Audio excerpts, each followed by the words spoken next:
three of items that important for the Thai food. You see a lot in the soup, and also we use them a lot in the curry paste. One with the galanga. The second with this one is the lemongrass. Oh, lemongrass, yeah.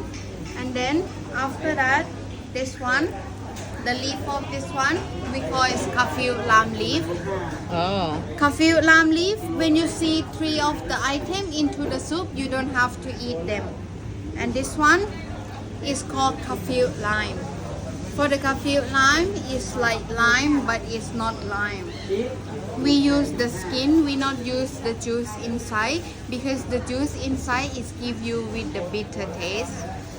So Okay. when we use the skin, you can bring the juice inside to wash your hand, or maybe to wash your hair. okay. It will make your hair strong and have the good smell. Wow. For the kaffir lime, if you cannot find them, you can skip them. You cannot use the skin of lime or skin of the lemon. You cannot, Got it. because they will give you more bitter. Okay. So if you can skip them. Don't worry with that. Okay.